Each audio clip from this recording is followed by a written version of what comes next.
கர்த்தருக்கு ஸ்தோத்திரம். 1 பேதுரு 5ஆம் அதிகாரம்.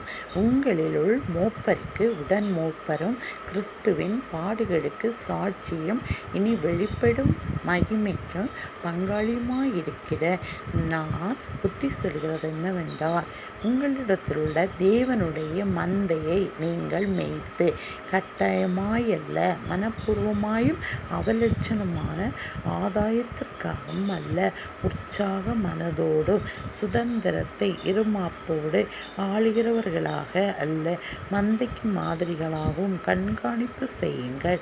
அப்படி செய்தால் பிரதான மேய்ப்பர் வெளிப்படும் போது மகிமையுள்ள வாடாத கிரீடத்தை பெறுவீர்கள். அந்தபடி இளைஞரே, மூப்பருக்கு கீழ்ப்படியுங்கள், மனத்தாழ்மையை அணிந்து கொள்ளுங்கள். பெருமை உள்ளவர்களுக்கோ தேவன் எதிர்த்து நிற்கிறார், தாழ்மை உள்ளவர்களுக்கோ கிருபை அளிக்கிறார். ஆகையால் ஏற்ற காலத்திலே தேவன் உங்களை உயர்த்தும்படிக்கு அவருடைய பலத்த கைக்குள் அடங்கியிருங்கள். அவர் உங்களை விசாரிக்கிறவனானபடியால் உங்கள் கவலைகளை எல்லாம் அவர் மேல் வைத்து விடுங்கள். தெளிந்த புத்தியுள்ளவர்களாயிருங்கள், விழித்திருங்கள்.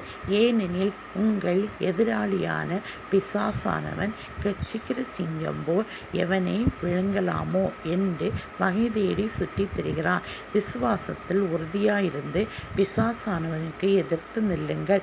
உலகத்தில் உள்ள உங்கள் சகோதரிடத்திலே அப்படிப்பட்ட பாடுகள் நிறைவேறி வருகிறதென்று அறிந்திருக்கிறீர்களே. கிறிஸ்து இயேசுவுக்குள் நம்மை தமது நித்திய மகிமை அழைத்தவராயிருக்கிற சகல கிருபையும் பொருந்திய தேவன் தாமே கொஞ்ச காலம் பாட அனுபவிக்கிற உங்களை சீர்படுத்தி நிலைநிறுத்துபவராக அவருக்கு மகிமையும் வல்லமையும் சதா காலங்களில் உண்டாயிருப்பதாக. ஆமேன்.